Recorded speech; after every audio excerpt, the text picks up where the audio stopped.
The best late-night conservative talk show in America, Sackheads Radio. And listen, there are no people better on the air to give you the best in conservative talk than Sackhead Shaun and Sackhead Clint.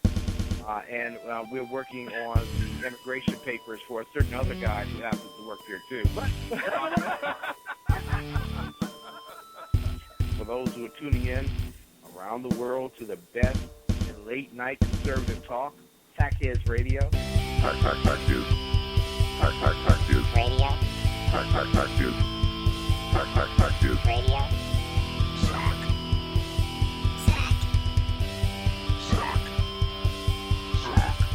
The best late-night conservative talk show in America.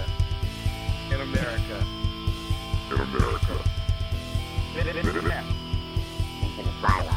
And in this web was a large, I'm pretty sure it was the biggest spider I've ever seen. And welcome to the Sackheads Radio Show. It is the 21st of September, 2016, the day before fall. The very first day before fall. Whoa, are you a little bright there? Oh, sorry. No, you were echoey. What happened? We had you all dialed in? There we go. Well, that's also me slamming around the board. How are you, sir? I'm doing great. It's actually dark outside. It's the best in late night talk radio. It is. Sackheads Radio Show. And by God, I actually feel like it's almost sort of late night talk radio because it's dark out. Well, and that's the hard part about summer. We do this show on the West Coast, obviously. On the East Coast, it's always dark for our show. But on the West Coast, sometimes it's sunny. And it's really hard because I think it affects our show a little bit, right? Because I think when the sun is up, we're a little bit more passive. Because it's kind of like that whole, bad things happen after dark. I feel like it's really an actual late night talk show now. Yes, it is. Because when you think about it from the left coast and the right coast, that's a lot of time, 3 hours. Yeah, it is. I mean, we're talking at 11 o'clock, Jimmy Kimmel or Jimmy Fallon's almost on. Almost time. Right now, we got this stupid stuff. I couldn't even tell you what happens on Wednesday night. I don't know what's on either. Because I'm always here on the Sackheads Radio Show. That's the problem. And that is where you would rather be, would you not? Yes. Oh, except with one glaring exception. Yeah, I'm getting a little... maybe it's me. It could be. I don't think it is. Because, I was off a couple weeks ago. You guys did the show. I came back. He did a show or two here and there. And then all of a sudden, Clint just can't seem to make it. It's nice to have banker's hours. Right. And here's the best part about this, and you know it as well as I do. He's going to come in here next week, and he will be back next week if I let him in the door. Like his pants are on fire, right? He's going to want to talk the entire 2 hours because he's been off for 2 weeks. Count them. But will he actually have something to say? No! That's the question. Well, will he actually have something valid to contribute? Let me flash forward just a wee bit of what it's going to look like. And if you're listening, go to shrmedia.com. You can click on live chat and get into the chat room. So he's going to come in and then brag about his trip, which I'm not going to out too much of it. I complained a little bit on Facebook and Periscope just a little while ago. But he's going to talk about how great his trip was. And then he's going to be mad about something because it's him. You're right. I learned that lesson from last time. Excellent insight. Yeah, he's just going to be mad about something ridiculous. And, we're going to have to talk about a lawyer who we all know is an idiot based on the stories that we've heard. But he's his friend, so he can't say exactly what he's thinking. Exactly. And then box wine. So it's going to be one of those, it's going to be an interesting little bit. But in 2 weeks, he really should have a lot of stories to tell. Yes, he should. And I'm adjusting the sound. I know it sounds a little hot today. I made some adjustments. We'll be all right. No, I'm looking forward to him coming back. It's been a while. And, it's one of those things when you have a routine with somebody, you get into it. Oh, sure. And when it's broken up for too long, it's almost like the couple that breaks up and then starts dating again a couple years later. Like, we know each other, but it's awkward. It's a little awkward the first couple times, right? Am I holding your door again? Am I pulling the chair out for you? Or am I just paying for everything and we're going to go watch a movie? What's going to happen? Are we talking a little bit of The Odd Couple? Yeah, oh, very much so. Okay, who's Tony Randall? That would be Clint. He is the high-maintenance one. You spent a week in Vegas with us. Who's the high-maintenance one? I love the fact that he's not here to defend himself on all this. That's my favorite part. My God, that's when you talk about This is people. what you get You always for not... talk about people when they're not here. This is what you get for not showing up, man. That's right. When you step out, people are going to talk. It's simple as that. Well, hello to everybody in chat. I see there's the Riva. He is present. UBG, Dave, is present. Mary Brockman. High Plains, Danny Butcher, which, by the way... I did not see him. Is he in there? Oh, he's there. in there. Okay, there he is. He's in there. I see him. And, Had to look over in the right column. Agador is 100% correct. You're going to see he's saying Clint is Felix Unger. I agree. I do have, and I always talk about the second best newsman in the business, my friend Dan Butcher, who, by the way... Second best. All right. Dare I ask the question? No. It's being begged. No. If you have to ask, you'll never understand. That's the problem. Then I must never understand. It is he who shall not be spoken. Get out of my head. I was just get out of my head. I'm telling you right now, get out of there. There's only room enough for one of us in here. And there's already two in there at least. At last count, 12. So Danny Butcher over at High Plains Pundit, where I get a majority of my news from first. That's where I fact check everything. It's a great website. If you don't read High Plains Pundit, if you're in the Texas area, Amarillo Reporter is an outstanding site. And he does something with some little radio thing that he has going on too, but we're teaching him. Anywho, he always sends me interesting articles from around the world prior. And there's a reason for it. There's a reason for it, and it has to do with him being the second best newsman in the business. This coincides. But he actually sent me one tonight that I find very, very, very, very interesting.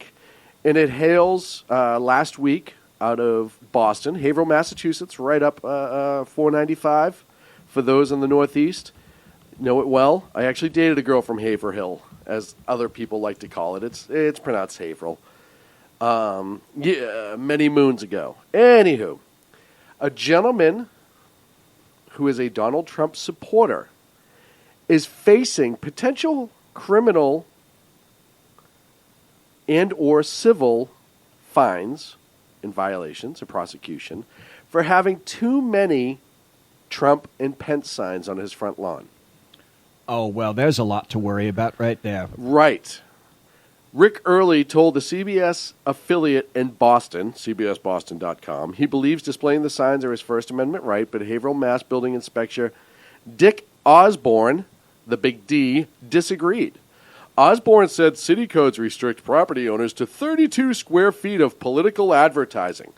Early's massive Trump display is in excess of 300 square feet, and he isn't going to be going anywhere no matter what the city thinks. So 300 square feet. Right. But wait. I have to ask this. Did they send some faceless bureaucrat out to measure his signs? Oh yeah, Dick. And then multiply them times the number of signs? Oh, I'm sure they did. Oh my God, your city tax dollars at work. How'd it work, right? How'd it work? Well, I'm sure they counted them because all these signs are standard signs now, right? And it's so funny how you never see these stories about Democrats' signs, right? You never see these about Democrat signs. So it's one of two things. No, that's all. That's fine. One, it's ignored by a lot of these cities and towns, Massachusetts being a very uber-liberal place. Or two, no Democrats excited enough about the Hill Dog to put up that many signs. Either way, you don't see it about Democrat signs. Here's the problem. It is his property. He's not in an HOA, which I don't agree when HOA pulls that crap, homeowner association. No, but you have to enter into those things with your eyes wide open. Right, because you have to understand. That is contractual. Right, and there is civil. And people don't realize that's the difference. I hate it. Yes. But I understand it. Now, he is not. It is his own house, his own private property. BZ, you and I have been up around the block a couple times. At least once. Mr. Early is expressing his First Amendment right, Correct. He's also utilizing his right to choose his leader, which is another major freedom that we have in this country. Absolutely. How is it even possible that this law could stand as constitutional? It's a city code violation. I understand cities can do certain things, but I don't understand how they think that, and it's not even, if the city code had to do with like blight, or it had to do with something like that. Something practical in terms of health, sanitation, hygiene. I don't agree all the time, but I understand that thought process.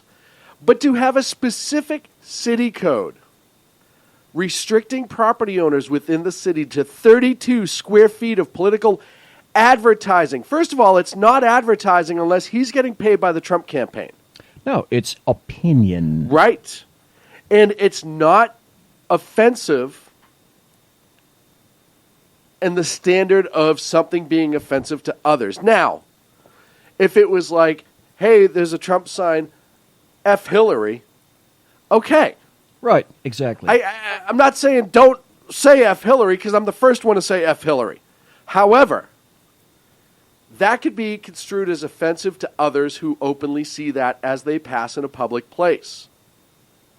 We can have a conversation. Even if I don't necessarily like it, we can have a conversation. But this is blatant government overreach, in my humble opinion. This is a city code that was passed and has probably never been challenged outside of the little hearing you get at the city clerk's office for this, or wherever they have this, because a lot of these don't even go to courts, especially in Massachusetts, and I know this. A lot of these don't end up in front of a judge. They end up in front of a magistrate, sometimes the clerk of court or a little commission, and they then decide to fine you or not, and it's upheld. It's almost like what the EPA does, right? They don't pass laws for the most part because they are not a legal entity to do so. They cannot make up a law. They're not a law-making body. So what they do is they pass all these little rules and codes. However, they've made it into the law that a violation of those rules and codes can equal criminal offenses, even though those rules and codes are not necessarily violation of a criminal law. You have to be aware of the law, and I would suggest that everyone that's listening know what your city, county ordinances are. For example, the reason that I'm saying that is, in the county where we live, a violation of a county code, which a county code also includes, say, parking on the grass in a park. Every county code is not an infraction. The county codes do not recognize infractions. That's a misdemeanor. Mm-hmm. Now, the difference between an infraction, a misdemeanor, and a felony is an infraction is something you would acquire if you were to be stopped because you have a broken windshield or because your taillight's out. Right. Simple, something like that. Fine only, right. And it's no criminal. Usually, it has to do with something that's not criminally covered to begin with. Right. So back east, where you're talking about, for example, or anywhere else, you have to know. You have to know something about the law. But you brought up an excellent point, Shaun, and that's this: all of these small, little, teeny boutique codes and sections that are created by local governments. I think you hit the nail on the head when you said, I would wager the reason that many of them are existing is because they have not been challenged. Well, because they don't end up in a court. And unless you take it from that civil magistrate hearing or that officer that's chosen by that city to hear these offenses, right? You get them a lot with animals, dog tag violations, things like that. It doesn't go to a legitimate judge in Massachusetts. Some cities do, because they, in Massachusetts, underneath certain city codes, they will be amounted to a felony or a misdemeanor, rather, and therefore, if you are charged, arrested, you do go to a criminal court judge. Right. Because it is determined to be a misdemeanor, and there's a separate state MGL, general law, that follows under. And then you have the civil city code violations, which are nominal punishment and penalties. They end up being money, which is easier, and those are the ones that usually go in front of these magistrates. And it's easier to grease money out of people that way because the city can then turn around and put a lien on your property. The city can turn around and do all these horrendous things to you for having a sign in your front yard. That's so odd. That is very odd. Let me give an example to you and everyone here. There's an acquaintance of mine who in March of this year was stopped by a traffic officer in a smaller suburb of Sacramento. Excuse me. And he was stopped because the officer thought that he was going a little bit too fast, and in the process asked for his license, registration, and proof of insurance. Well, he was missing his proof of insurance. So the officer said, all right, on terms of the speeding, I'm not worried about that. You don't have proof of insurance. I'm going to give you this. This is essentially a fix-it ticket. Hands him the ticket and says, now, all you have to do is show this to a peace officer, get it signed off, and then mail in the information. Well, unfortunately, he forgets about that. The truck in which he originally received the citation was sold. Luckily, someone found the citation in a glove compartment, called him up and said, look, I have blah, blah, blah, blah, blah here. What would you like me to do? He went back, he picked it up. That was 6 months later. So he says, okay, I called the number on the back of the ticket because I was afraid that it would go to warrant or had already been a warrant. And, he said, $2,002 later, Yes. he got what essentially is a fix-it ticket For taken care of, but the fees Enormous. were incredible, staggering. And he would have been able to avoid that had he simply, within the 30-day period, taken care of the ticket. Yep. And a $2 processing fee. And that's what a lot of these little governments And they want nickel and hope dime you. that you do that. Right. It's a moneymaker. It is a whole moneymaker. And listen, when it comes to vehicles, and we've talked about this before, driving is not a right, it's a privilege, and I understand that. You're playing by their rules totally. When people complain about it, I always say it all the time, it's not a right that you earn. It is a privilege to drive. Whether I agree with every little infraction that's on the books and gets enforced or not, the simple fact of the matter is you are not guaranteed a right to a license and to a vehicle to drive on a public road. Today. It will, right. It's getting closer and closer to California. Eventually we're going to be buying people cars because it's their right. But when it comes to private property and your First Amendment, that's a much different picture. It is now a constitutional issue.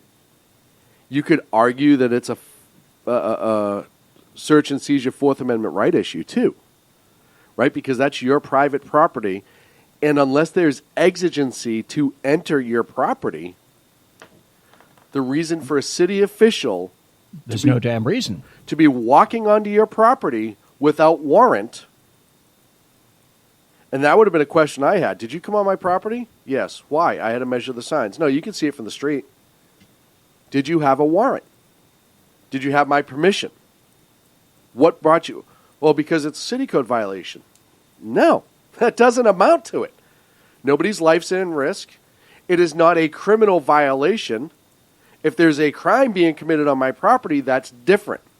Police have a right to enter onto the property and so on and so forth. But this is a sign out in front.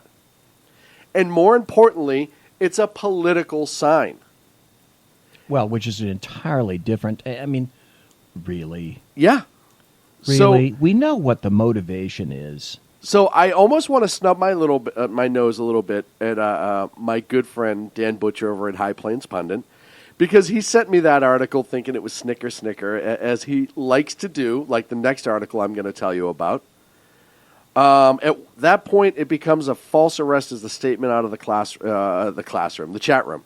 The answer is no, because he's not arrested and he's not criminally charged unless he was held for some reason against his will by this building inspector.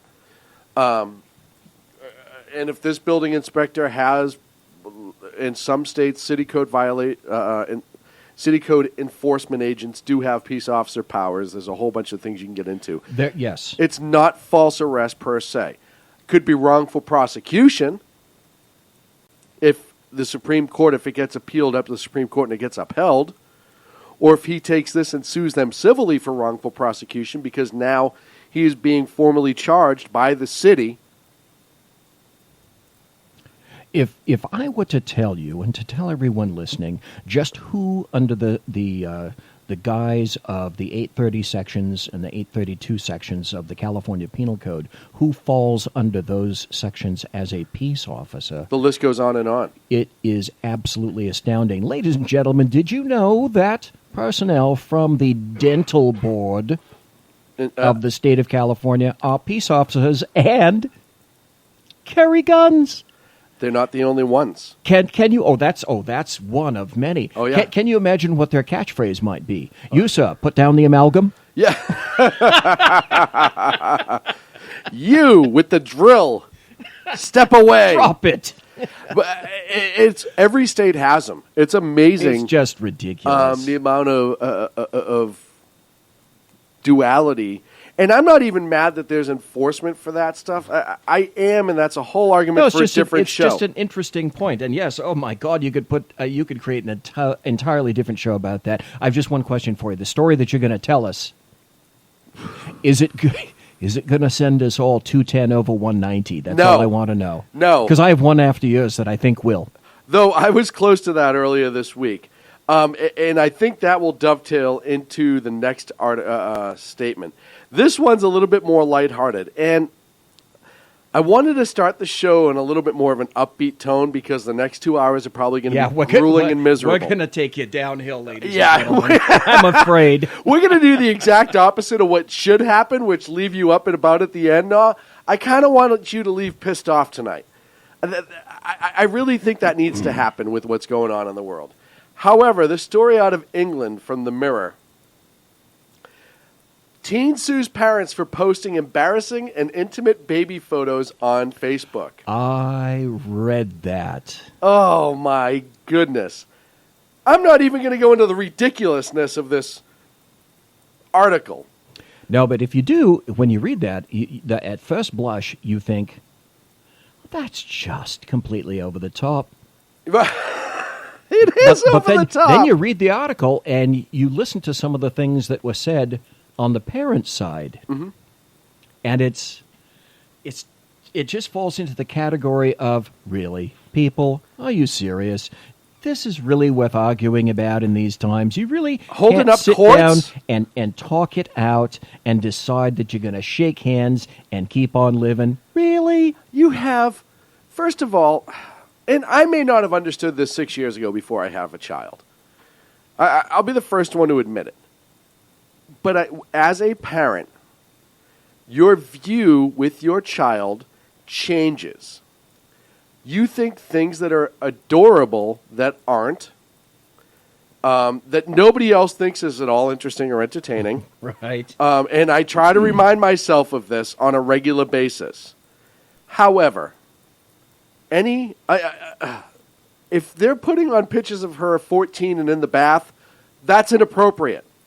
If they're putting pictures of her shirtless at 2 with a diaper on, hugging the family dog, that's a lot different, right?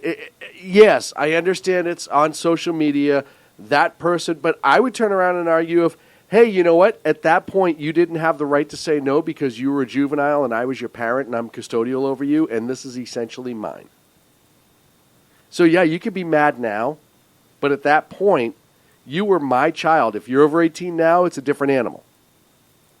But at that time, I had custodial control over you. Tough shit. What I don't recall about the story, and maybe you can elucidate me about that, the child is not a child. The child is at least 18 now. Over the age of 18 now. It's just ridiculous. And she or he, She. I think it was a she. Okay. Yeah, she. And she has asked the parents, all right, you've posted X number of photographs already on social media. Can you stop, please? So she says. So she says. And the parents have said apparently no. Waste of court time. Waste of taxpayer money. Yeah, just go to, Ridiculous. sit down, hammer it out. And have a day. Talk to your parents. Talk to your folks. Good Lord. Agador linked something in the chat room that I'm going to open up right now because we don't talk about deviance, sexual deviance all that often on the show. I know where you're going. You're not supposed to laugh yet. I'm trying to set this up to be serious. Wait. I'm However, very serious now. I want to talk about one of the biggest violators of female rights in the islands of the Galapagos. I know where you're going. Yes. You are absolutely correct. And I don't know when this is going to stop, and I don't know when this guy's going to be brought to justice. However, his name is Diego. Diego has fathered over 800 babies over the last couple of years on the island of Espanola in the Galapagos. He has ridiculously... he just won't stop. That's the problem. This guy is a madman. This guy needs to be brought to justice because I'll tell you what the way he treats women, I think, is unholy. I don't... he casts his seed near and far. Yes. And it's horrible. And who's going to pay for these 800 babies? Who is paying for the babies? By the way, Diego is a tortoise who's over 100 years old. And they're saying this animal single-handedly saved his species from existence. God bless Diego. Yeah, God bless Diego. You go, sir. According to a tortoise preservation specialist at the Galapagos National Park, his name is Washington Tapia. He is a very sexually active male reproducer. He's contributed enormously to repopulating the island. Diego is some sort of tortoise I can't pronounce, a species of the Galapagos tortoise found in the wild only on Espanola. 50 years before Diego showed up, there was only 12 females, 2 males, and apparently the number's starting to skyrocket, which is just great. Hey, you know what? It's funny to me. But the fact that you look at the way, and I always talk about clickbait on the internet, because the first time I saw that article, it was sex-crazed male has over 800 children. And you think, I've got to read. And I'm like, well, I got to read about this scumbag, don't I? Right? So I click on it, and it's a damn tortoise. What the hell? So they got me. I'll be the first one to admit the clickbait got me. But hey, you know what? You keep going, Diego. Hold on, buddy. Don't give up yet. Straight on, mister. We're up against a break. When we come back, it's going to get serious up in here. So much to talk about this week, from terror to violence to you name it, politics. We're going to cover it all here on the Sackheads Radio Show, live on the SHR Media Network. Back in a few. Conservative media done right. You're listening to the SHR Media Network. Breaking news. According to the latest report coming out of SHR Media, a merchandise store to support both the Reaver of Common Sense and SHR Media has just been unleashed to the general public. Be forewarned that this site can be contagious and numerous items can be purchased to support the best news programming. Go to Reaver.one website and click on the store link to check out the merchandise.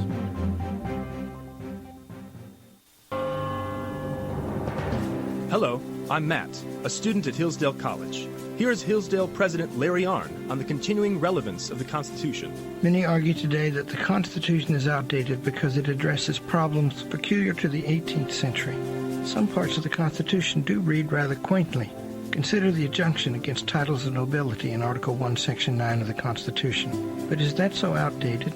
The purpose of the injunction is to prevent the government granting special privileges to some for partisan reasons. This strikes at the heart of the rule of law. The crony capitalism so common today is a place where the government bestows favors and tax dollars on some businesses to give them a leg up over others. This is exactly the kind of thing the Constitution was meant to prohibit. The the Constitution is not so outdated after all. This Constitution Minute was brought to you by Hillsdale College. To join the national conversation on the Constitution, go to constitutionminute.com. Times are dark. The people misled by corrupt politicians, lied to by establishment media, and deceived by the false messages of Islam. A nation in confusion needs a guide. It needs a man with a cane. I'm Dave Milner. Join me on Spreaker, SHR Media, High Plains Talk Radio, Live Rebooting Liberty, and YouTube for a unique brand of commentary on the unpleasant blind guide. Because truth is not always pleasant. In a world controlled by corrupt politicians. You got a business. You didn't build that. A team of ordinary men emerge from the ashes to give voice to the voiceless and hope to the hopeless. Sackhead Shaun.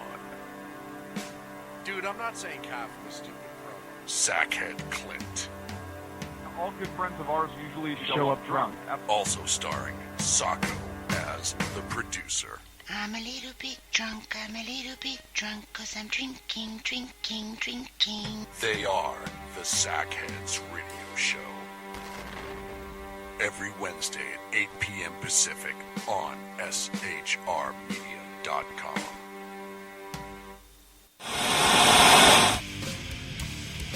Beware, the Jersey Takeover is here. Every Monday through Friday, 11 a.m. to 1 p.m. Eastern Standard Time. You can catch the Reverb Common Sense Show, hosted by Jersey Joe, right here on shrmedia.com and highplainsdailynews.com. Only Jersey can deliver hell like no one else, so consider this your fair warning.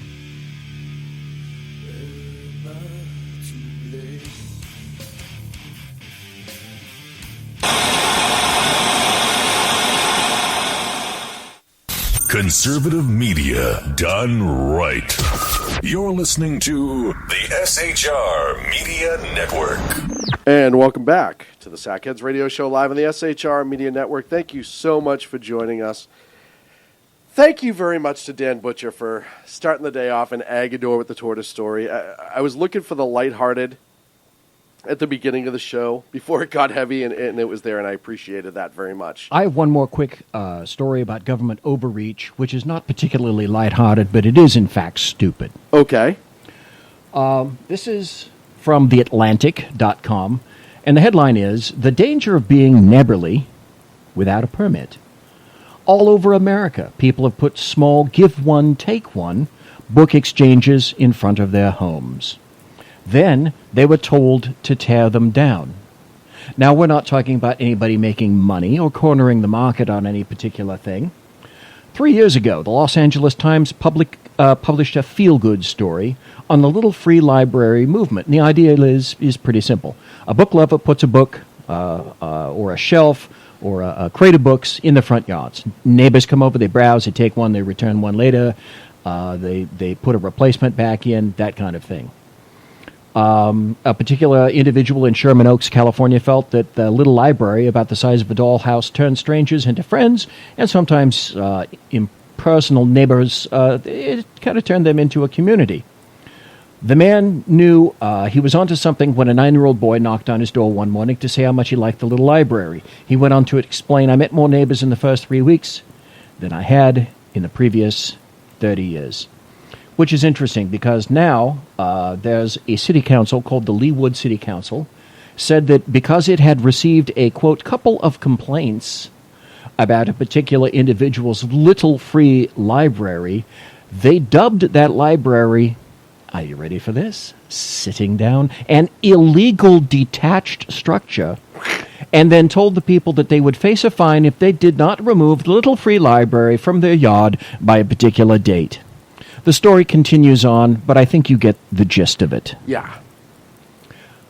That's ridiculous? Beyond ridiculous. That's beyond government overreach. If government doesn't have its nose into every aspect of your life, and it's not happy. And that's the problem right now, right? Government just assumes it's got to be in every little bit. It's just horrible. I mean, listen, I say it all the time. You know, we talk about individual rights and government overreach. And I have people tell me all the time, oh, you must be like an anarchist. You don't believe in any laws. And the government has no... I said, no. No, that's not it at all. That's not the point. I believe the way our Constitution was designed, that government is inherently necessary. And I believe the way our Constitution and the founders found us... Oh, wow, look, Ken decided to show up 37 minutes into the show. That's weird. Is that it was minimal government intrusion, and that's the way it should be. However, we do need laws, because laws keep one another... Laws essentially keep the strongest guy on the block from being in charge. You want a nation without laws, you go to Somalia. Yes, exactly. You have warlords. It's the strongest person survives. I know in a perfect society that wouldn't happen, but we're not a perfect society. Or you let Somalia come over here, but that's a story for another day. Right, that'll bring us to Minnesota here shortly. Boy, won't it. So I digress and I move on. So first of all, let's go to North Carolina, because that's right now where a lot of things are going on. There was a shooting earlier today amidst the protests in which an individual was shot by another civilian. He is not dead, as some news agencies has reported, but he is on life support. And also, North Carolina governor is now declaring a state of emergency as we speak, so that means they're going to be calling up the National Guard. And I have a feeling it's going to get more ugly as time progresses. So, unless you've been living under a rock for the last 48 hours, what caused this little spur of protest and rioting? Well, first of all, we go to Tulsa. And we all know this year that this claim by Black Lives Matter that cops are running around randomly just killing black people, that's just out there is ridiculousness. However, you had the shooting incident in Tulsa in which an individual was with a stalled vehicle. Okay, video... are you going to go into that? Because that's the one that I personally need more info about. So if you're going to go into that one right now, great. I'd like to hear about that. Individual has a stalled car. Police gets there. Something goes haywire at some point. There's a video overhead. And it seems like the female officer fired around and the individual died. He was unarmed. His hands were up. They're now saying he was on PCP. Obviously, other things transpired prior to the video showing up. Some people thought that he was moving back towards his vehicle. However, on the very basic view of it, which is what I and everybody else has right now, there is some reason for question. I have to admit, I have not seen the video. There's enough reason to question. I mean, yes, and again, already in the chat room, Ken brings up his hands were not exactly up. And you have to understand, and everyone says, oh, you're going to defend the cops right away. The reality is, we have a society right now where police officers are under attack, just as much as the BLM claims that cops are attacking black people. You've had, in the last week, numerous attacks on police officers. He was high on PCP, or we believe he was because it was found in the vehicle. There is some reason to believe at some point a weapon inside the vehicle was referenced and he was moving back towards that vehicle. However, when the evidence comes out, if this officer was wrong, she should be dealt with appropriately so. Because they are held to a standard. And if the burden of evidence proves that she is in fact wrong, then she should be, whatever is, I don't know Oklahoma law enough to know if there's a murder 3, a murder 4, whatever. Exactly. But appropriately so.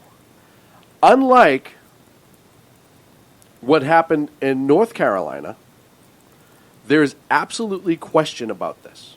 And I'm okay with that. And this isn't as cut and dry as the shooting in South Carolina last year where the cop shot the guy in the back as he was running away and had no reason to believe that that individual was going to commit another crime or harm another person. Because one of the biggest misnomers, if you're running away, you're no longer a threat. No, if you're running away, you could still be a threat. And if the officer believes that, they can use deadly force to stop you. South Carolina was not like that. The man was unarmed, running away. It was not appropriate, and he's being prosecuted for it. And I'm okay with that. Yes, and if I'm not mistaken, there were two that were similar. There was that and another whose name escapes me at this point. One was, in fact, convicted of murder already. Yes. Yep. And see, justice has played out on that. And with the one that you're mentioning now, justice is in the process of playing out. Exactly. And for people who don't realize, and Sacramento has its own story, which Nene in the chat just brought up, thank you. People don't realize what is in the mind of the officer when these things happen.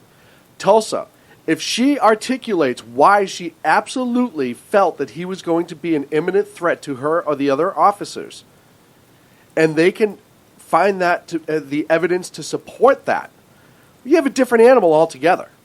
Somebody does not have to have a weapon in their hand to be a threat. All you have to do is have it readily available.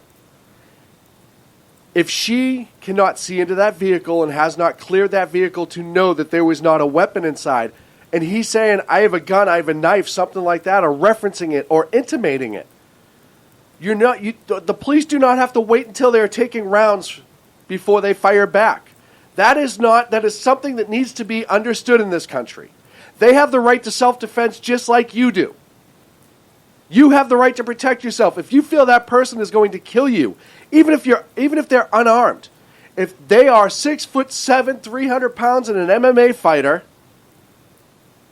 and you're my size, smaller, and he says, I'm going to kill you and starts coming at you, you can fire a weapon and kill that person because you have reason to believe rationally that you are going to die. He has made his intention clear. He is a physically imposing threat. And you have that right as an individual. Police officers' rights are not different when it comes to protecting their lives or others. So Tulsa is absolutely something that needs to be examined, and they are doing that as we speak. Let's go to North Carolina. Before we do, just one point. Too many people don't think of the fact that you have to take all of the pieces of evidence that you have into consideration. There is not one single piece of evidence that people will use or can use for prosecution. Mm-hmm. You cannot say specifically by a video or one statement that creates a certain fact pattern without considering what is called the totality of the circumstances. Yes. And people think that because there is one narrative, one given initial, what would appear to be a fact or a video or something like that, that is the way that things are going. That cannot be. It never has been and never will be. People are thinking that video is the ultimate panacea. Having cop cams, body cams, is the ultimate panacea and will solve everything. No, it won't be. It is not the panacea. What did I tell you about $5 words? I know our listeners get it, but I'm sitting right here, and when you use big words like panacea... But I was looking at you. I was looking you right in the eyes. I was looking you right in the eyes when I said that. But everybody seems to think that body cams are going to be the immediate answer. They are not. That is one bit of evidence that you consider at intake upon whether you're going to consider charges. Well, one of many. And I say this all the time. If you are the individual on the other end of that, or if you're that police officer, let's be realistic. If you're an individual and you're charged with a crime, you expect the totality of evidence to be viewed by the law enforcement and by the court system for your defense. It's no different for a police officer. No, you should not be any different. Yes, you should be held to high standards, correct, but within the law. You do not lose rights. In truth, you do. You should not theoretically lose rights because you are simply a police officer. Right. But you can, and I can tell you about that later if you're interested. But you shouldn't because of your job, your employment. Yeah. Oh, yeah. Yeah. And by the way, Tulsa, the guy just did 4 years in the can prior to getting out. So let's move to North Carolina. Police officers are responding to an apartment complex with a warrant in hand, searching for an individual. Correct. They have a description. They see a man who matches the description. They attempt to ID him, which they have the lawful right to do. It was not a race thing, per se. All right, you know what? I will say it's a race thing. Because if they're it's looking part of the descriptor Right. of a suspect, if they're looking for a black guy who's 6'3", you don't draw down on grammar. right. However, if you see a guy that matches that closely, you have the right to investigate. Things go south, he gets in the car, he gets out of the car, he has a weapon in hand. The family tried to spin this as a book. The gun was recovered at the scene. The individual was shot and killed by a police officer who also was black, who feared for his life after being given several commands to put it down. Which witnesses said they heard. Very lawful and clear commands. The man did not do that. He was shot and killed. I don't see an issue with this if the evidence supports this story. There's no reason for anybody to be angry. And there's more. There's always more. There is more. But to our friends in the BLM movement, and I use that term loosely, I want to ask you a serious question. Is it okay, seeing how when one of these incidents happens, you call for every, fry him up like bacon, every cop's a thug, every cop's this, every cop's that. Haven't the narrative for years been don't treat us all because of one? From the black community especially? Treat us as individuals. Don't just treat us as black, blah, blah, blah, blah. We've heard that time and again, right? Don't profile us. We've heard that from many people. Well, you're doing the same to law enforcement. Because there are some bad individuals, and I will be the first one to admit, as with any career on this planet, you will have people that don't do it the right way. Hell, there are doctors that cut corners and people die all the time. More so than get killed by police officers. The same standard should be there for law enforcement. If there's a single individual bad player, he needs to be dealt with, or she needs to be dealt with. And I am okay with that. I have plenty of friends in the law enforcement community, and all of them say the same thing. We don't want them there either. It makes our job harder. It makes it harder to police when you are out there and you have bad cops. However, the percentage is so small. It's almost minute. Less than almost every other profession out there. For a reason. Most cops are inherently good people. Just like most firefighters are inherently good people. Most EMTs are inherently good people. Most doctors, 50-50 when it comes to prostitutes. But in general... Bit of equivocation. But when you turn around and you cast this blanket over everybody in the law enforcement community because of an action of a potentially bad action of one person, the exact same profiling that you rail against is what you are doing. There was a leader, I'm not even going to give this idiot a name, he's an NAACP leader down in North Carolina. And he was using the current, the pursuit of the day before of the terrorist in New York, which we'll get to, as an example.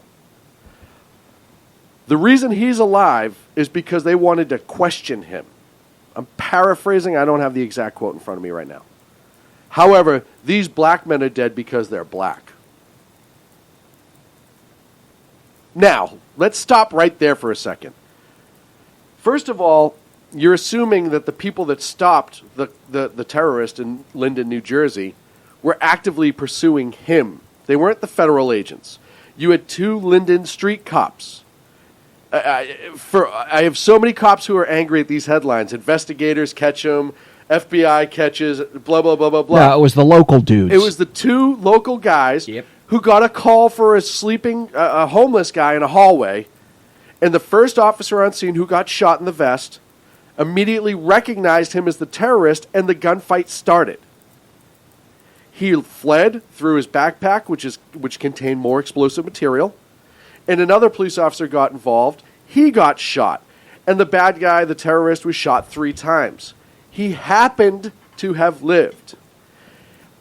But if you think for a second that those 2 cops that were in a gunfight with him were thinking, hey, we need him alive. That's right. Questioning. Right. Let's just wing him.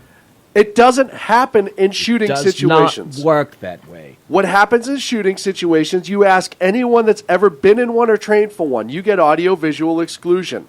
You block everything else out, and you start going into muscle memory mode. Your body takes over. Your instincts take over, which is why they train time and time and time and time again. Because when your adrenaline dumps and you have that fight or flight moment where you're either going to go engage or disengage, and you choose to engage, you're running on pure instinct. And that's what they train for. As soon as that first round came at the police officer, he wasn't thinking, hey, this guy needs to be brought to justice so we can investigate him and maybe find more terrorists. He was turning around and saying, I got to stop him before he kills me or somebody else. So this idiot from the NAACP, who knows nothing, apparently, about anything that happened in New Jersey, doesn't realize the situation there. Now, the guy in New Jersey, the terrorist, either was incapacitated enough, lost enough blood, or was smart enough to give up, or stupid enough, depends on how you want to look at it, and ended up in handcuffs.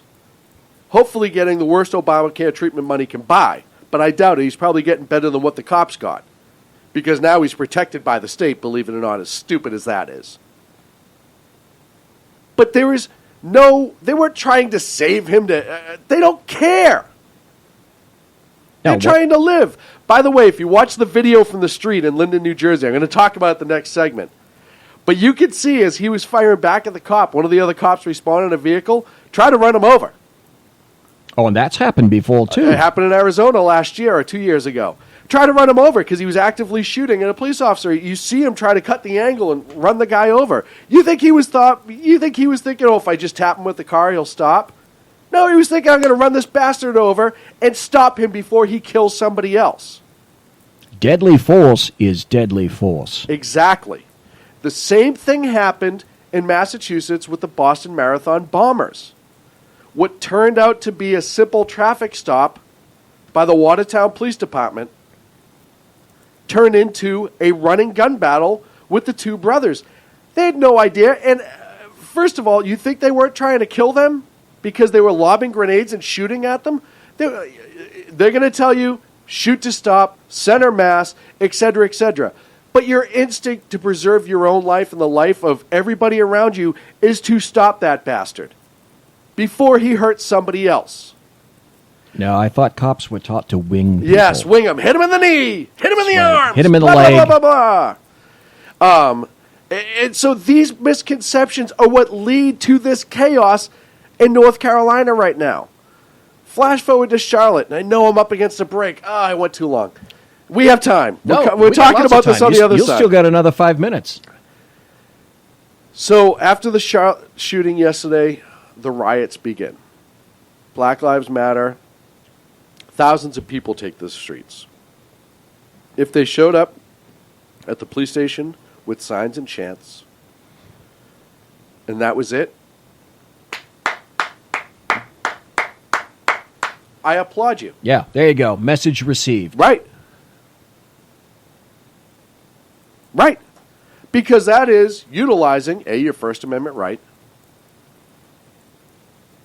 but it is also protesting peacefully. That is not what happened. And I love when these incidents happen, you always have people who turn around and say, oh, well, it was hijacked by a couple of bad individuals, which many of us believe come on the payroll of George Soros. However, It doesn't matter. I've said this before, and I will say it again. If I am at a protest for what I believe, if I'm at a Second Amendment protest, pro-Second Amendment, and all of a sudden people in that crowd start destroying things, throwing rocks at police officers, whatever, I will absolutely be the witness to prosecute them. Hell yes, because I am an individual. I do not get led by the nose. And you know what's right and what's wrong. Exactly. Last night you had massive destruction. A Walmart was looted. 16 police officers injured in the fray. Everything was on fire. Charlotte did a decent job, but certainly wasn't prepared for the amount of people that came out. It was tumultuous. Absolutely tumultuous. However, I do have to say, and we're going to get into Charlotte more as far as the protests on the other side, because it's still going on now. I have an interesting article at the beginning of that we want to discuss. I do have to say, what I did see out of Tulsa was much more in line with what people who are upset at government should do. Yes, more circumspect, and not just instantly, okay, we went from zero to riot. Yeah, and we saw this. We saw this in South Carolina with the family too. The family came out immediately and said, when the police officer shot the guy in the back, "This isn't. We don't want this to be a public. Don't make this something it's not. Let this deal. Let the law deal with the individual. Let it play out." And South Carolina had no incidents, and the same thing is kind of happening in Tulsa. There are people upset that they've lost a loved one. It doesn't matter to me what he did or didn't do. I understand people grieving the loss of a loved one. And there was a memorial. There was some candles. Some people spoke. That's okay. I understand that. Even if the guy was a complete sleazebag, and I'm not saying he is. He did 4 years in the can, but I'm not saying he is. The family and friends who love him have the right to do that quietly, even if it's not quiet, as long as it's positive. It doesn't have to be quiet. Yeah. As long as it's a positive thing. No damage, no people hurt. Right. It's not a protest, it's a memorial. You could demand answers, that's fine too. And that's what they did in Tulsa. They dealt with it in a much more appropriate manner. Charlotte, on the other hand, this goes back to what we see in the NFL. This goes back to what a lot of things are going on in this country. The lack of respect for the rule of law. Discipline. Authority. Other people's responsibility. Accountability. Individuality. And more importantly, commercials, which is where we're going to right now here on the Sackheads Radio Show. We'll be back right after the break. We'll pick it up. We'll talk about Charlotte is Burning. All that and more right here on the SHR Media Network. Conservative media done right. You're listening to the SHR Media Network. Breaking news. According to the latest report coming out of SHR Media, a merchandise store to support both the Reaver of Common Sense and SHR Media has just been unleashed to the general public. Be forewarned that this site can be contagious and numerous items can be purchased to support the best news programming. Go to Reaver.one website and click on the store link to check out the merchandise.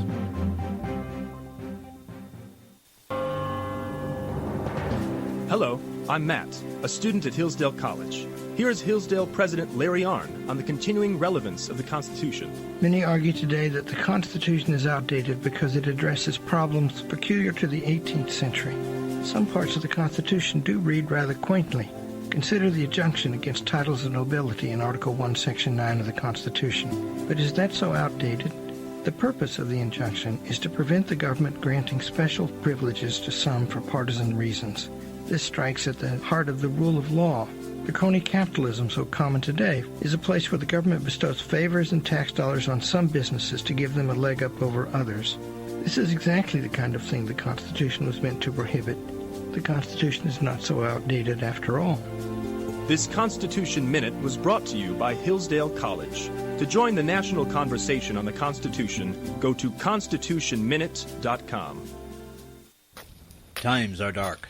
The people misled by corrupt politicians, lied to by establishment media, and deceived by the false messages of Islam.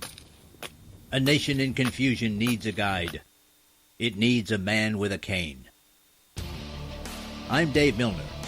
Join me on Spreaker, SHR Media, High Plains Talk Radio, Live Rebooting Liberty, and YouTube for a unique brand of commentary on the unpleasant blind guide. Because truth is not always pleasant. In a world controlled by corrupt politicians, You got a business. That you didn't build that. a team of ordinary men emerge from the ashes to give voice to the voiceless and hope to the hopeless. Sackhead Shaun, Dude, I'm not saying half of the stupid program. Sackhead Clint, All good friends of ours usually show up drunk. also starring Sacco as the producer. I'm a little bit drunk, I'm a little bit drunk, 'cause I'm drinking, drinking, drinking. They are the Sackheads Radio Show. Every Wednesday at 8 p.m. Pacific on SHRmedia.com.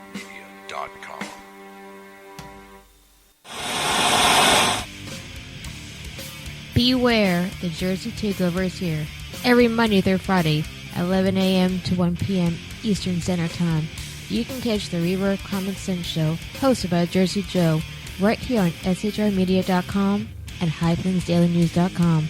Only Jersey can deliver hell like no one else, so consider this your fair warning.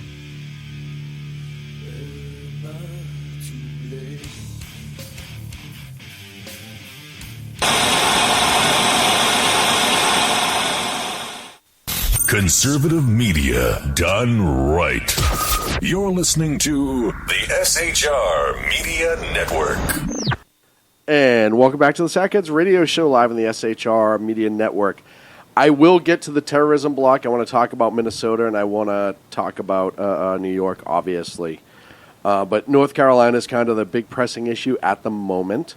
And I wanted to give BZ had a great email or a great article. I wish I sent it to you earlier, and apparently it didn't get to you, and I sent it to you again. I wish you had had the opportunity to read this, but I'd like.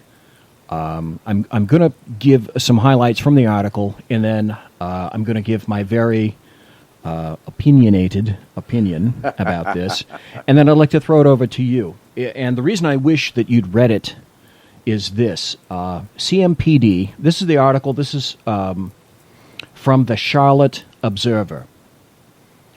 So the headline is CMPD said Keith Lamont Scott had a gun.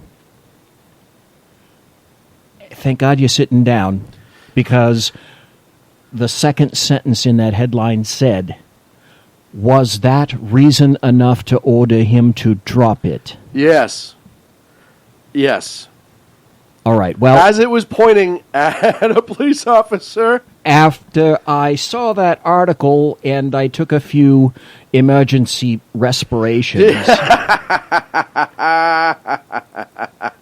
I'd like to read the article for a while and then get some thoughts after I do a bit of spleen venting, shall we say.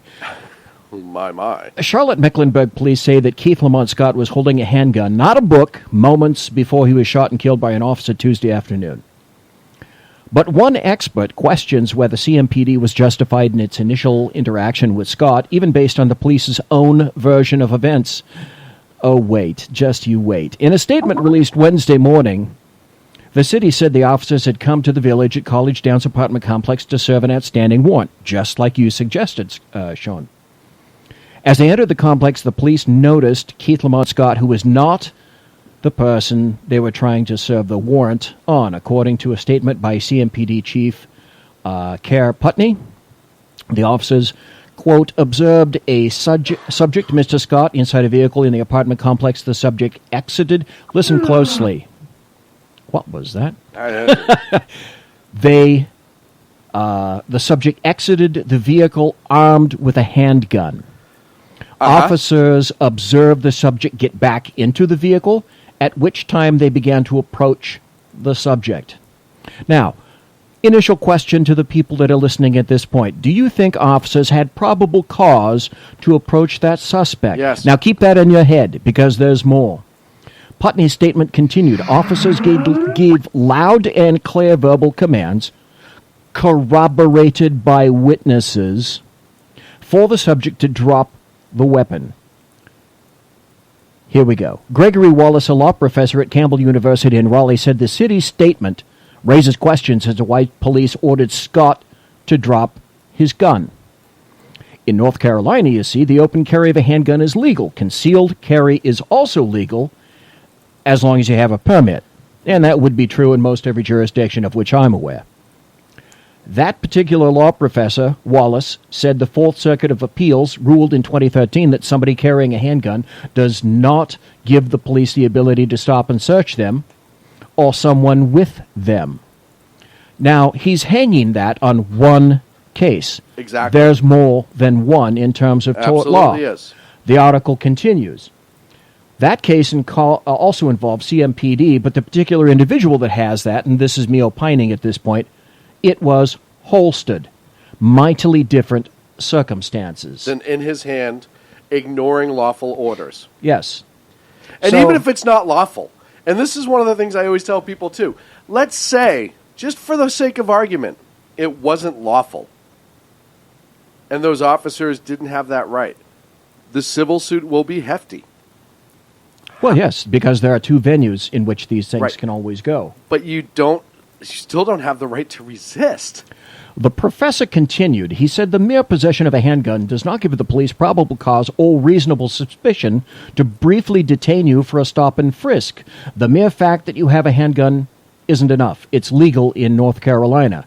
I would vehemently disagree with Mr. Wallace because he is considering only one court case, and that court case happens to be very local and very solitary. A woman claiming that she's Scott's daughter said on a live stream video that Scott was unarmed, sitting in his car, reading a book and waiting for the school bus to drop off his son. The police ordered that Scott drop his weapon. Would not be considered a consensual exchange in which the officer asked the suspect why he was carrying a weapon or why he was sitting in the car. However, according to the city, in spite of these verbal commands, Mr. Scott exited the vehicle, still armed with a handgun, as officers continued to tell him to drop the weapon. Well, and we also get into the point now where your rights go only as far until they infringe upon others. And if that officer perceives, as I talked about in Tulsa, that person is a threat to his well-being, then it changes the circumstances greatly. No different than if it was just me and he gets out of the car with a handgun and walking at me, a private civilian. I have reason to believe that something shitty is about to go down. The city had an interesting quote on the heels of exactly what you just said there, Shaun. The subject posed an immediate deadly threat to the officers and Officer Brentley Vinson, the chief of police, of which is black. That particular firing officer is black. Not that it makes a shite of difference in reality, but to leftists and social justice warriors, SJWs love it. As far as they're concerned, they won't hear about that. As far as they're concerned, anyone that shoots anyone has to be a Caucasoid. In any event, the subject posed an immediate deadly threat to the officers, and Officer Brentley Vinson subsequently fired his weapon, striking the subject. The officers immediately requested medic and began performing CPR. The issue of gun rights and police shootings has been an issue before. Right. All right, stop. Now you know what's in the media at this point. Now we know that there have been 2 consecutive nights of riots that have occurred because of this particular incident. All because of a rush to judgment.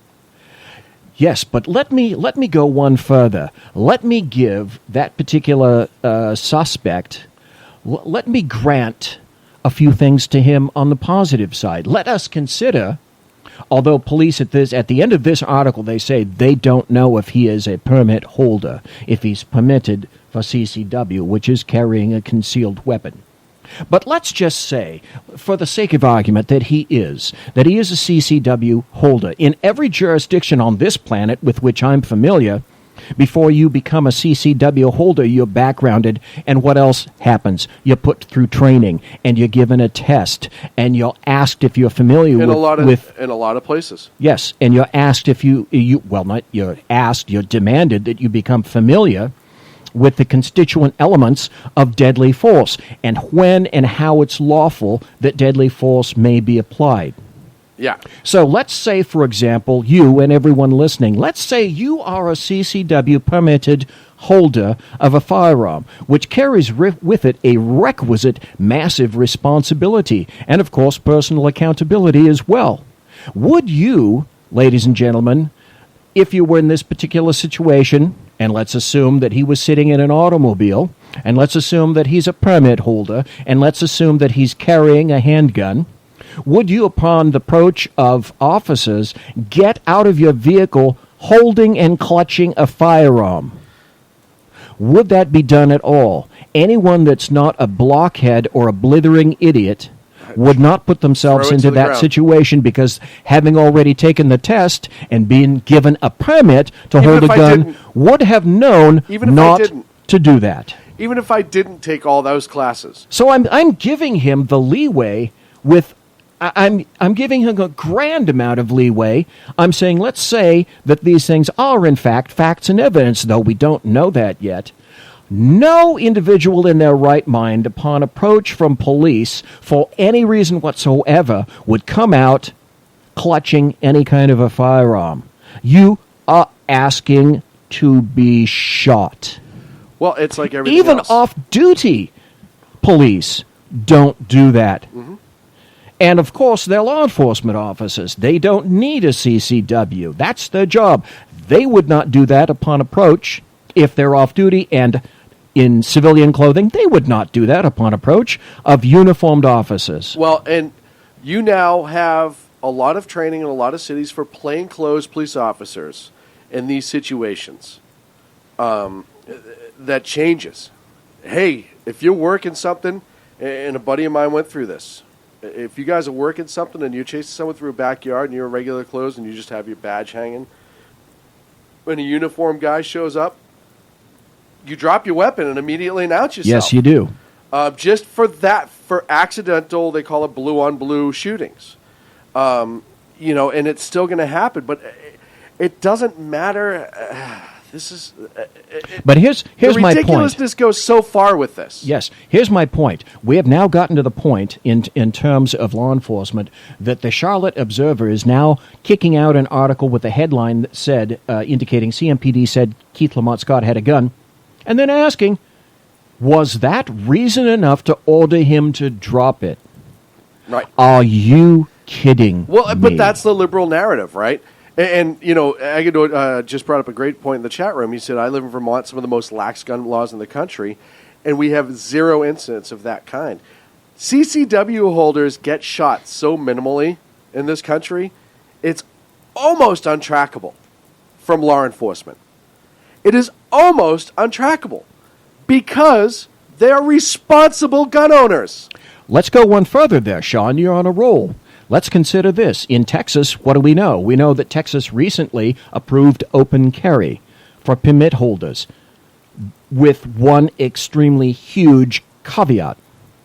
Only a person attempting to make a very specific issue or someone who is an absolute moron would carry openly. Mm-hmm. Anyone within the sound of my voice, if you have the ability to do a thing, is it always required and requisite that you, in fact, do that thing? And I say, no, it's not, particularly with regard to open carry. And I may be excoriated from one end to the next, but you're a blithering buffoon if you think that it's a good thing to carry openly unless you happen to live on Mars, where you know there are no creatures that can disarm you. But again, and this is where I'll push back a little bit, you're California born and bred, for the most part, right? Yes, I am. So, Texas is a different place. Out here, guns are a big deal. In Texas, for the most part, it's no different than a carpenter walking down the street with a hammer. It's not perceived differently. It's not weird. So for those guys who open carry, A lot of them do it. I've talked to a couple other when I was down there before. A lot of them do it because it's hot and they have a T-shirt on, and they can. I'll go you one further. There are animals, not human beings, that happen to be vertical bipeds, walking around in New Mexico, Arizona, Texas, and whatnot, who are gang members who, if given the slightest molecule of an opportunity, will take it. Oh, yeah. And you would be a fool even in that kind of an environment. And you say that it's sort of a common environment in Texas. Well, I happen to be in California, in occupied California, and there was a time when it was common for people to drive around in pickup trucks and you had a gun rack, and people had rifles and shotguns in the gun racks and pickups. And that disappeared in the 60s. That was predominantly gone in the 70s. But that occurred around here as well. It may be part of the culture, but whether or not it's a part of the culture, no right-thinking individual decides that they're going to particularly push that envelope, because there are people that are looking to take advantage of that situation immediately. Well, if you want to see what's going on with regard to the people in southern, say, New Mexico, Arizona, and in parts of Texas, MS-13, SNM people and gang members, they just as soon disarm you and shoot you in the head. I understand that, but also you have to understand, too, a lot of people in Texas, go ahead, try it. You know, it's that whole not fear thing. It's just a different culture, and it's not wrong. It's really not. I do want to move a little bit, because Danny Butcher just put something in the chat room that the individual in North Carolina, Keith Lamont Scott, was charged in 2004 with multiple counts, including felony assault with a dangerous weapons. Records show that most of the charges were dismissed.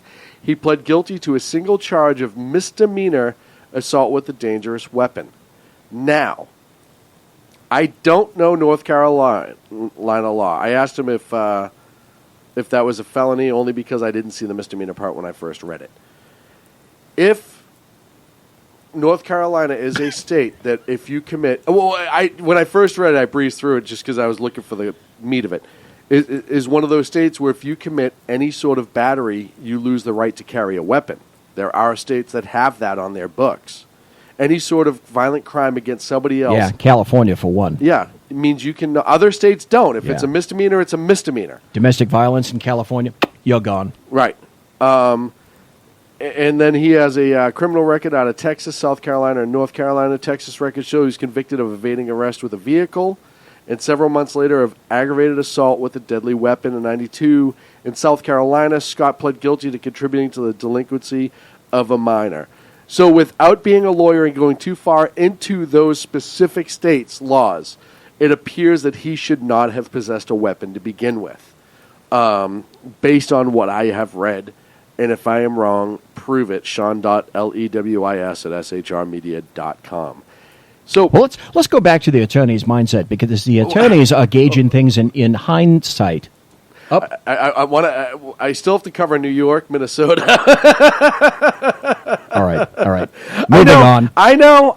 It's a big deal, but we've had it's a target-rich environment. I know. It's just this story. I have to go before you move on to something else. Dave, what did Dave say? Oh, crap. Dave said, I'd still also like to have a nice Browning High Power book. Well, if you're not one of those folks who's in chat, you're missing a great conversation that the Exceptional Conservative and Dave started, and I believe Joe played along and some others, about how books are sometimes called guns on the street, and they've just gone on and on from there.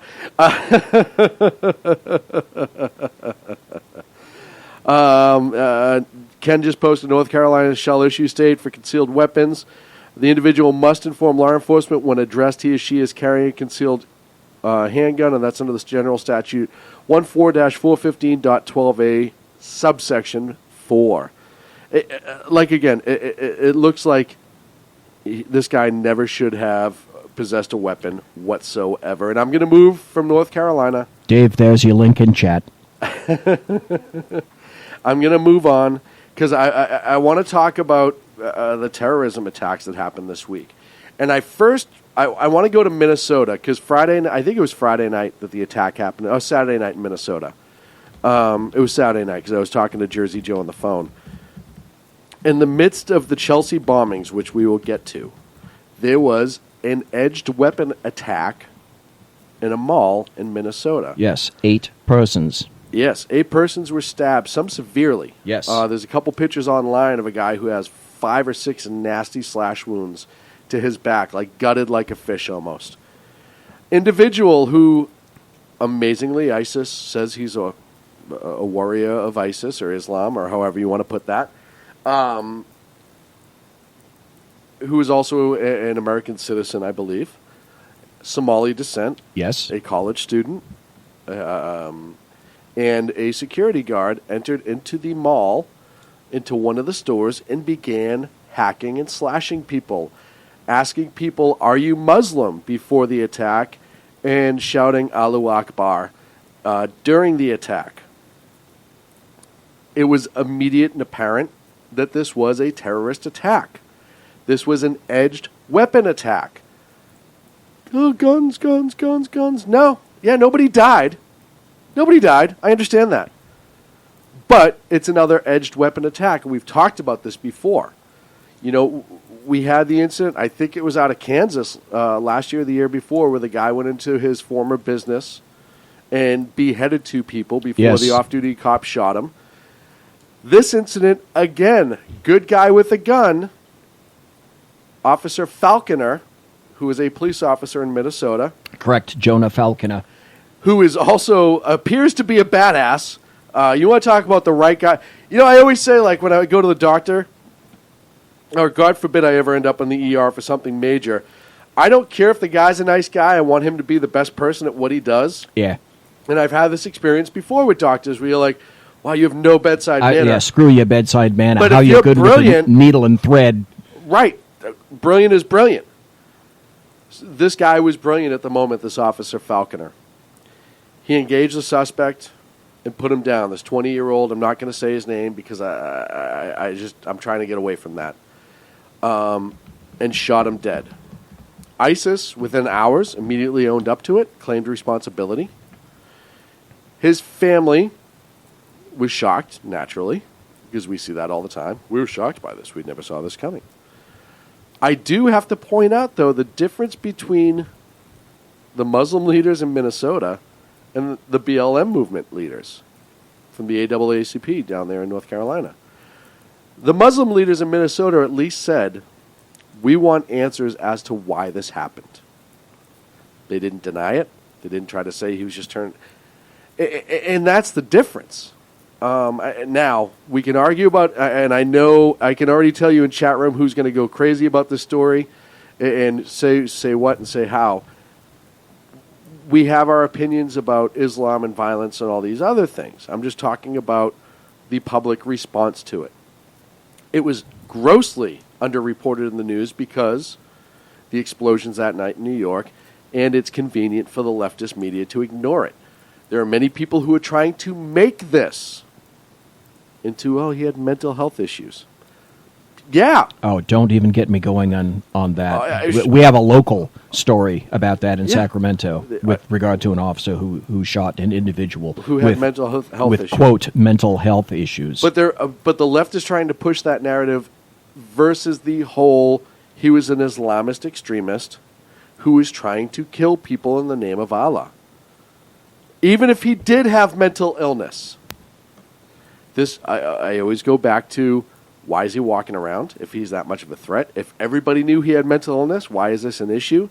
Clint and I talked a couple years ago about bringing back state hospitals and stuff like that for people with mental illness. Hey, if the difference between you killing somebody and not killing somebody is you, the person with mental illness, remember to take your pill every day, I do not trust you to do that. No, and the law says people have a right to refuse. Right. But I digress. I don't care if it was a mental illness. I really don't. And neither can cops, and people don't consider it. They don't have the luxury of considering the background of an individual at the time they meet. Yes. And what you have to remember is there were 8 people in Minnesota who were attacked and terrorized. This was a terrorist incident. Period. I don't want to hear about lone wolf. No. I don't want to hear about any of that. It doesn't matter. It doesn't This was matter. a terrorist incident. And those who are making excuses for what the motivation was are the issue, in my humble opinion. When someone says they're doing it in the name of Islam, and when someone says Orlando. when someone says Allahu Akbar, that's called a clue. Orlando. If there's one thing that Islam is not shy about, is telling you what it wants and how it's going to get there, and we're not listening. Orlando. I go back to Orlando. As soon as somebody tries to go the whole, we don't know what the motivation was, I go back to Orlando. Yes, we do, he told us. This guy wasn't shy about it. The New York bomber was not shy about it. No, not at all. We know what the motivation was. Their job. They will happily, gladly tell us. And if he was also mentally ill as well, it's not, I don't care. That's not an issue. I don't care. I always bring this up with mental illness. And so every time somebody was like, oh, he was mentally ill. If you're sitting in an airplane at 40,000 feet and somebody who may be mentally ill starts trying to open the door to the fuselage, are you going to let them do it because they're mentally ill or potentially mentally ill? You're going to say, sir, have you taken your medication? Right. Do you have a mental illness? Yes. Is Can that you what's sit causing down you to do this? And can we discuss this, please? Is that what your motivation is? Or are you having a bad day? No. You stop this son of a bitch. We can figure that out later. No, you run him over with a food cart. But this is once again another issue. We saw this. It's amazing to me how many on the left will turn around and try to defend. And I always say, if you're trying to defend something in ignorance of the facts, it's because your ideology is a certain way, not your interest in justice. If you are ignoring facts in order to defend a certain ideology, that is more important than the facts. And that is what we're seeing in Minnesota. 8 people. Somebody said, well, you know, it wasn't a big terrorist incident. Ask those 8 people if it was a big terrorist incident. All those people that saw it, ask them if it's a big terrorist incident. It's the right of the individual. And if that individual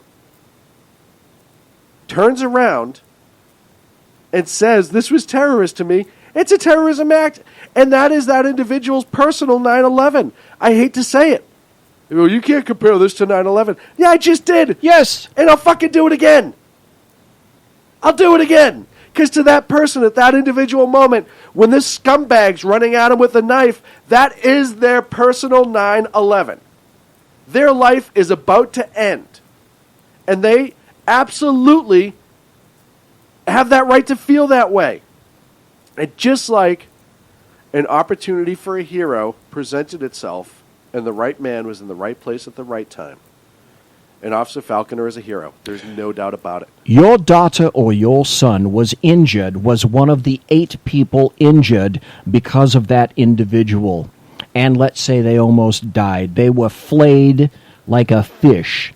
Would you have preferred that that individual officer or the police that later responded have stopped and attempted to have a nice conversation with that individual first? I always listen when I hear about, when we talk about mental illness.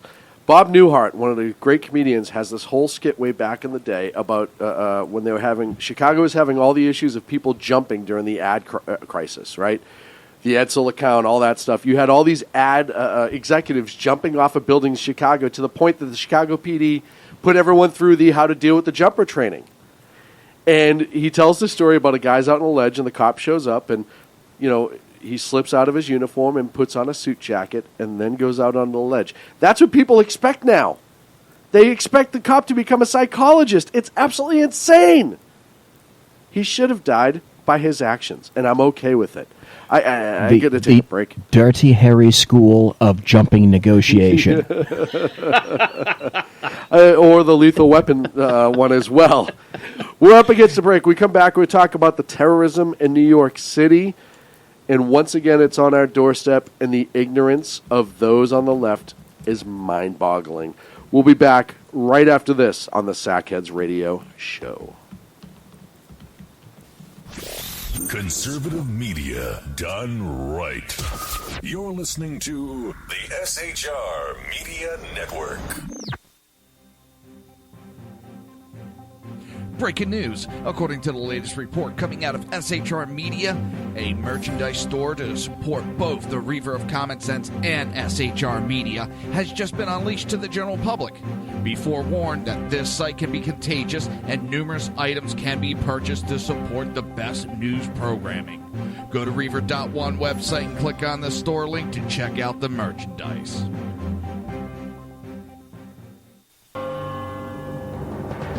Hello, I'm Matt, a student at Hillsdale College. Here is Hillsdale President Larry Arnn on the continuing relevance of the Constitution. Many argue today that the Constitution is outdated because it addresses problems peculiar to the 18th century. Some parts of the Constitution do read rather quaintly. Consider the injunction against titles of nobility in Article 1, Section 9 of the Constitution. But is that so outdated? The purpose of the injunction is to prevent the government granting special privileges to some for partisan reasons. This strikes at the heart of the rule of law. The crony capitalism so common today is a place where the government bestows favors and tax dollars on some businesses to give them a leg up over others. This is exactly the kind of thing the Constitution was meant to prohibit. The Constitution is not so outdated after all. This Constitution Minute was brought to you by Hillsdale College. To join the national conversation on the Constitution, go to constitutionminute.com. Times are dark. The people misled by corrupt politicians, lied to by establishment media, and deceived by the false messages of Islam. A nation in confusion needs a guide. It needs a man with a cane. I'm Dave Milner. Join me on Spreaker, SHR Media, High Plains Talk Radio, Live Rebooting Liberty, and YouTube for a unique brand of commentary on the unpleasant blind guide. Because truth is not always pleasant. In a world controlled by corrupt politicians, You got a business. That you didn't build that. a team of ordinary men emerge from the ashes to give voice to the voiceless and hope to the hopeless. Sackhead Shaun, Dude, I'm not saying Kyle was stupid, bro. Sackhead Clint, All good friends of ours usually show up drunk. also starring Sacco as the producer. I'm a little bit drunk, 'cause I'm drinking. They are the Sackheads Radio Show. Every Wednesday at 8 p.m. Pacific on shrmedia.com.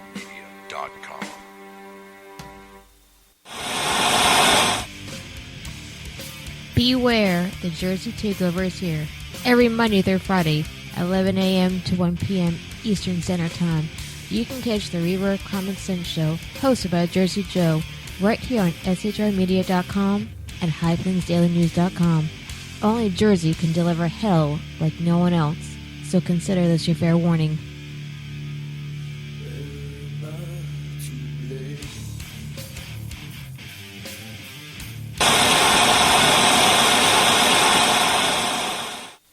Conservative media done right. You're listening to the SHR Media Network. FNG trying to get in before the That's bumper right. plays. Welcome back to the Not second. remembering that there's two sequences of static, comma, you bleeding moron. We'll get you there. It's only been a month.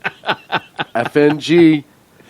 Oh, so let's move on to New York, shall we, and New Jersey, and the terrorism incidents that happened up there this week. Saturday night, group of people, and you know, one of the things that people aren't talking about is the location as much. They keep saying Chelsea, but they don't talk about that Chelsea has a large gay population. See, and that's why I think your input as to location is extremely valuable. Well, our friend at Gateway Pundit, he runs the Gateway Pundit website, we found out just after Orlando is gay, conservative. And he was the first one I saw on social media talking about that, and nobody's talked about it since. Why Chelsea? When we talk about locations for the attack, I understand, tactically speaking, staying away from the more guarded areas, right? You try to get into Penn Station and do that. Times Square, all that. The odds of you being interrupted are go up considerably. So if you're going to do something so heinous, you stay away from those areas. But why Chelsea? The only thing I could think of is because the gay population, there is a higher gay population in Chelsea than a lot of other areas in New York. And we all know that Islamists love the gays. Orlando. Yes, Orlando. That guy had homosexual tendencies, whether he wanted to acknowledge it or not. He had a lot of things. So you start looking at the location first. And there was two different messages. And by the way, they are starting to fully admit now that the bombings that took place in New Jersey at the Marine Corps Run and this one were connected. Why the Marine Corps Run? Well, that's an obvious one. It's an attack on the military, right? It's an attack on military supporters. If you're a terrorist and you're trying to lessen the supporters of the military, you go after those runs like that because yes, you want to impact them. Fortunately, because this guy apparently wasn't great at bomb making and not much happened. There's a potential that it wasn't a full detonation, it sounds like, in that particular, because that was in a plastic trash can, and if it was the same device that was used in the dumpster that was blown apart. By the way, that dumpster, whoever made that dumpster, if I was near that thing when it went off, I'd be saying thank you to the dumpster maker for that. However, New Jersey was in a plastic can. It didn't hurt anyone, fortunately. They also found on the route, I believe it was 4 other unexploded devices. Yes, and de Blasio said, that's not terror. Well, that was just in New Jersey. Now, New York, the night of the incident, they said 2. I've talked to people I know that work in the NYPD that said more. But also, I had the same thing out of Boston with the marathon bombers. Everyone said, oh, it's just the 2 devices. I've had other people tell me otherwise that were there, that saw controlled detonations. One exploded, the other one did not. Last check was 29 individuals that were hurt. That number could have gone up. The dumpster was the big difference maker. If it wasn't under that dumpster, people would have died. The video from that particular incident shows what they said is 2 guys drop off the suitcase, and somebody else comes up and deploys the device. Device detonates a short time later. Via a flip phone. Are we going to outlaw flip phones? Cell phones? It was a detonation via a cell phone, much like the Boston Marathon bombers did. Yes. Same exact device. Same exact device that they modified during the pursuit in Watertown, the Marathon bombers did, to be ignited on location versus far away. By the way, the Marathon bombers, they believe, were on their way to New York City to deploy the rest of their devices that they had on them the night of the Watertown shooting and do almost exactly what this guy did in New York. Later that night, during the course of the investigation, it brings them to Elizabeth, New Jersey. Guy's going through the trash, thinks he finds a backpack full of goodies, opens it up, and finds more bombs, cell phones and everything. Fortunately, nothing exploded until they were trying to disarm it. The robot tried to disarm. Yes, and I saw the video of that. That one did some damage. That would have hurt a lot of people or killed a lot of people. Exploded. 4 other ones were found in the bag as well. So now you have a total, from what we know, of 12 to maybe 14 unexploded or exploding devices, 2 of which were detonated, or 1 of which were detonated in New York, the other one New Jersey, 1 detonated by the bomb squad. And the hunt was on for this guy. Now, I said on Twitter, and I want to talk about something, because everyone just assumed those 5 devices were going to be blown up in that trash can. And I said, nay. I think it was a drop-off and pickup like it was in New York with the 2 guys dropped it off, and then the actual planter or deployment of the device was done by an individual. I think they were dropped off, and the terrorist who was shot by the police department was going to pick them up and deploy them, possibly on the transit system, because he was right next to a train platform. Well, it's obvious that it's plural. Yes. And I want everyone to think about that for a second. We, the people of New York and New Jersey, it could have been much worse. I'm not saying they're lucky because they got attacked, and I just don't feel like you're lucky when you get attacked. And I hate the fact that there was this idiot who works for MSNBC that tweeted out, "Oh, they were lucky. We were lucky he didn't have a gun." Well, no, people were attacked. No. We weren't lucky. It was a terrorist attack. It was a bombing, and that's the other thing that the media has done with this. They keep calling them devices. They're bombs. They are bombs. And I talked about this a couple years ago on this show. We are going to see more explosive bombs, devices as the professionals would call them, deployed throughout you're going to see car bombs start coming up soon. The only difference, car bombs haven't been as effective here, and we had an attempted one in New York 5 or 6 years ago. Just the guy was an idiot and couldn't put it together.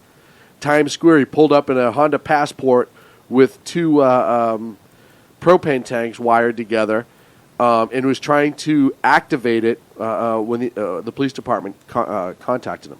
The only reason why car bombs have not been more utilized here is parking enforcement and control. There's nowhere to park it near a highly populated place.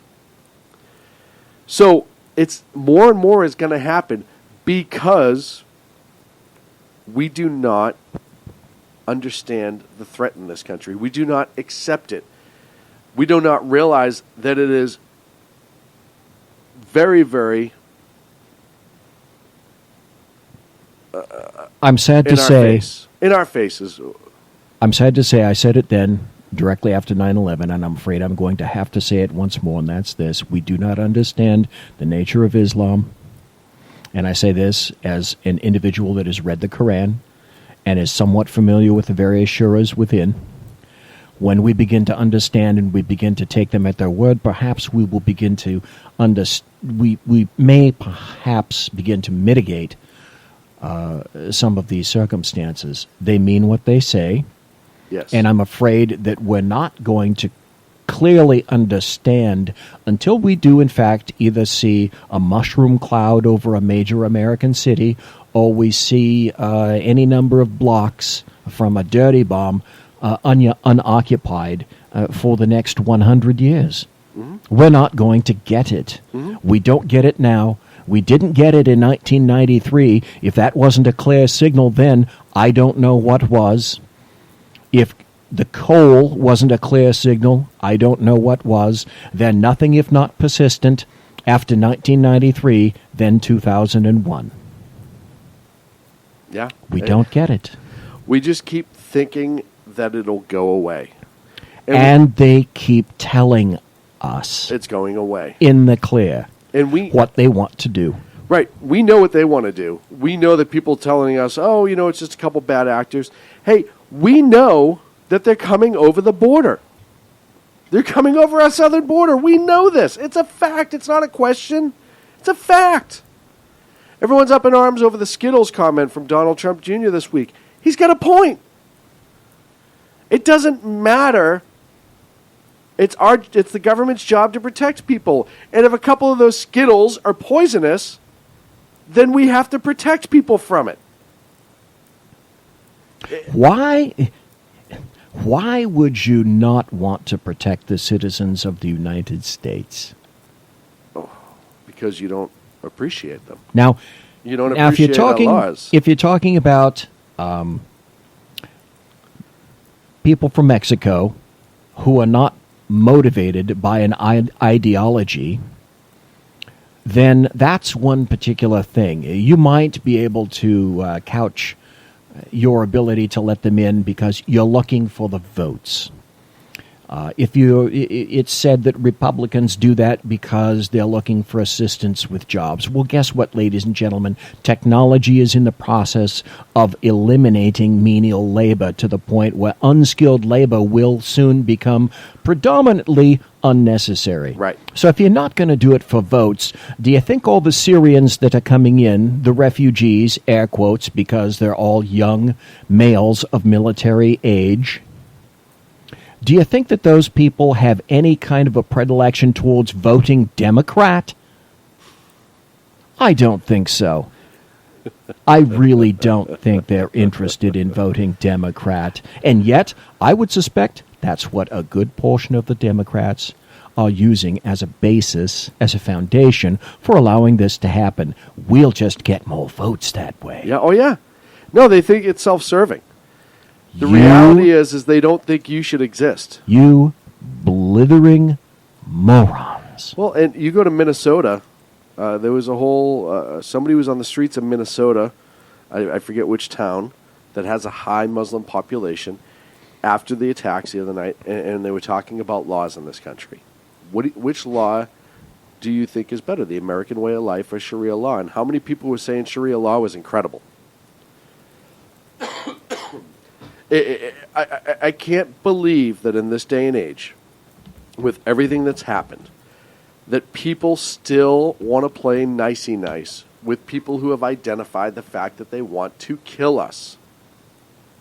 That's just the way it is. Iran, people that want to kill us, we're playing nicey nice with. Hell, we're paying the mortgage for them. North Korea, we're not playing nicey nice, but we could be a little bit more strict with that. ISIS, we're more worried about saying sorry to the Syrian government because while we were trying to bomb ISIS, we bombed some Syrian army people. Yeah, I got bad news for you. I don't care. I got bad news for Islam. I was talking to Jersey Joe yesterday, and I was on his show, and I had to really watch my mouth and my tongue. I have some very serious opinions about it. In my opinion, there really is no such thing as a moderate Muslim. There are Muslims who are not practicing as they should. Those are the persons that are being described or self-described as moderate Muslims. Let me give you an example of moderate Muslims here in America. This article has been out for quite some time. I wrote about it back in June, a few months ago. It's from Robert Spencer, and the headline is 51% of U.S. Muslims want Sharia law. 60% of young Muslims are more loyal to Islam than to the U.S. A considerable portion of U.S. domestic and foreign policy is based on the assumption that Islam in the United States is somehow going to be different, that Muslims here believe differently than those elsewhere and don't accept the doctrines of violence against other people, the subjugation of women, unbelievers, selling people off as chattel, etc. Yeah. Who are the slave owners throughout the world? Muslims. Thank you very much. Who are the only people maintaining slaves right now? Yes, Muslims. Thank you very much. And pot growers in Northern California. And people can laugh. Ha, ha, ha, ha. No. That's actually a common thing up here. The pot growers in the northern woods up here in California, it's happened a couple times, and they just had another pot grow recently that was busted with 4 people, they didn't say their nationality, who've been up there for 6 months being held against their will farming. So it's pot growers and Muslims are the only modern-day people who still own slaves. Think about it logically. Who else are you going to get to grow pot, all right? Right. I mean, you got to get your people somewhere. But in terms of Islam, what are those assumptions based upon? They're based upon wishful thinking. And future generations of non-Muslims are going to pay the price for us deciding that we're going to stick our heads in the sand. Here's the deal. I think Ben Carson suggested some kind of a loyalty test for Muslims. It's not predicated upon common sense and logic. There's a guy named Omar Ahmad. He's co-founder of CARE, the Council on American Islamic Relations. It's like the top Muslim group in Washington. And he says, Islam isn't in America to be equal to any other faith, but to become dominant. The Quran should be the highest authority in America, and Islam is the only accepted religion on earth. Okay, what part of that should you not believe of what he said? CAS spokesman Ibrahim Hooper said, I wouldn't want to create the impression that I wouldn't like the government of the United States to be Islamic sometime in the future. What part of that should we think is he's lying about? Imam Siraj Wahhaj, director of the Muslim Alliance here in North America. In time, this so-called democracy will crumble and there will be nothing, and the only thing left that will remain will be Islam. What portion of that sentence should we just discard? Imam Zahid Shakir, co-founder of Zaytuna College in Berkeley, California. If we put a nationwide infrastructure in place and marshaled our resources, we take over this country in a very short time. What a great victory it will be for Islam to have this country in the fold and ranks of the Muslims. Ladies and gentlemen, listen to me when I tell you this. Demography is prophecy. I'll repeat that for those who just tuned in. Demography is prophecy. Let that sink in. My final phrase to you, to everyone, is Islam is as Islam does. It doesn't matter what you tell me that Islam means. I couldn't give a shite less. Islam is as Islam does. I believe them. And we talk about it all the time. Those who, quote unquote, don't believe, and Agador puts out in the chat room, our friend Cal Fritzy, who's just amazing, calls them Minos, Muslims in name only. And I'll be the first one to tell you, I have a very good friend of mine who is one, and he will tell you they are all knucking futs. And he knows he's the first one to go if they start rising up here, because he's worse than an infidel. He's turned his back to it. And on the other hand, he'd better not let that get out. Oh, he's very quiet about it. Yes. He's petrified. There's been times that he has told me that he's been petrified at events of other people if they found out or anyone mentioned like things that he does, like eats bacon and goes out and parties and acts like a normal human being, right? And that tells you something. That tells you the threat. And he would know it better than you or I. He grew up in the religion. He knows it very well.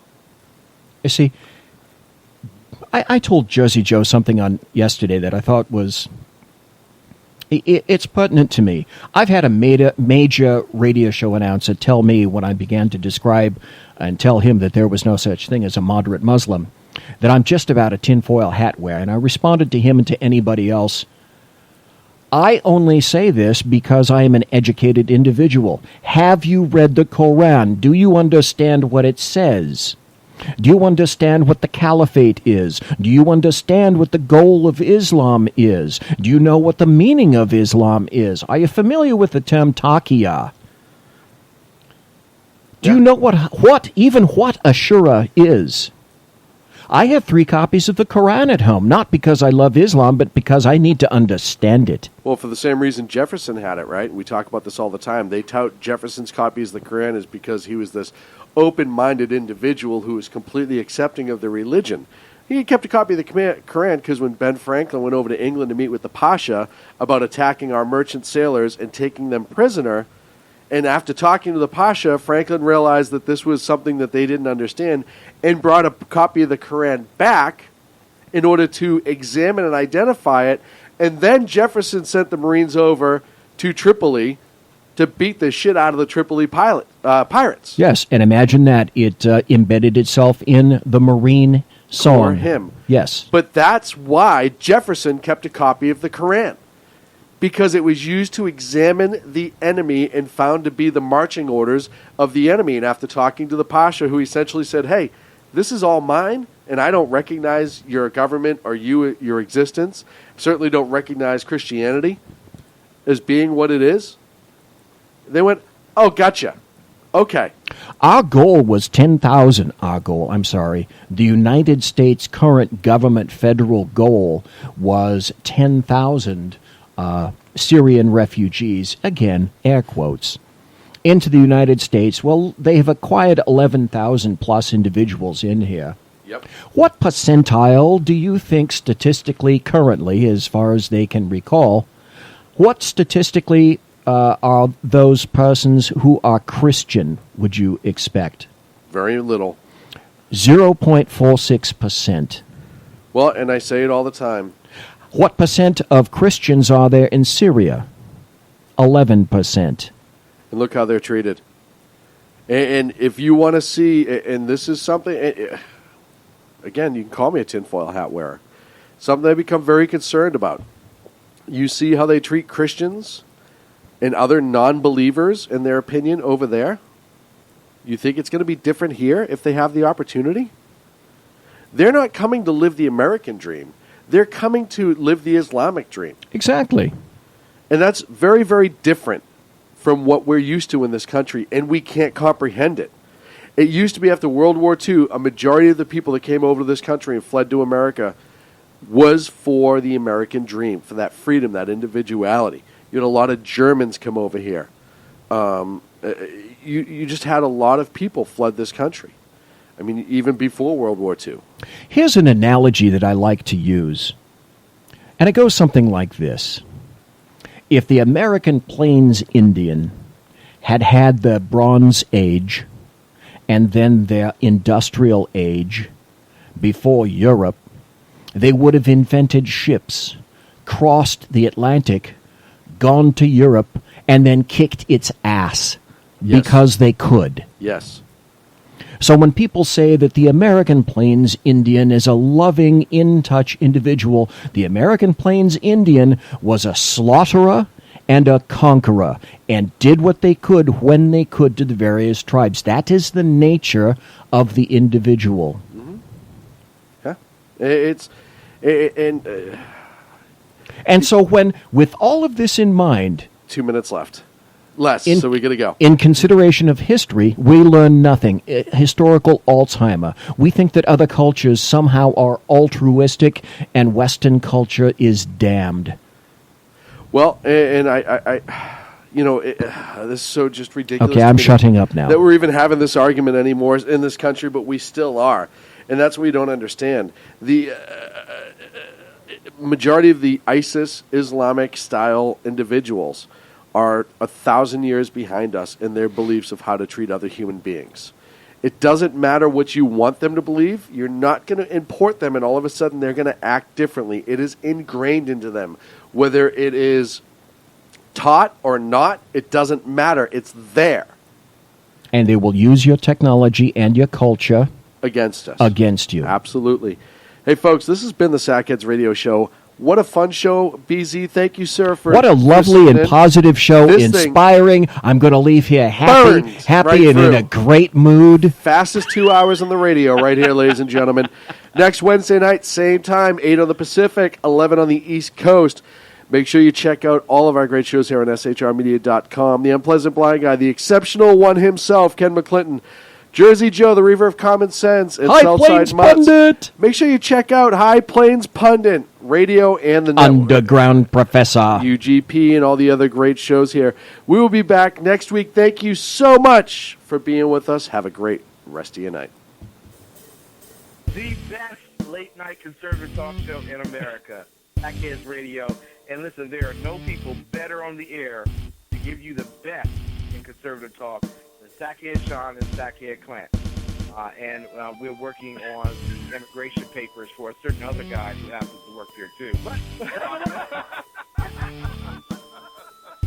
For those who are tuning in around the world to the best in late-night conservative talk, Sackheads Radio. Sack News. Sack News. Radio. Sack News. Sack News. Radio. Sack. Sack.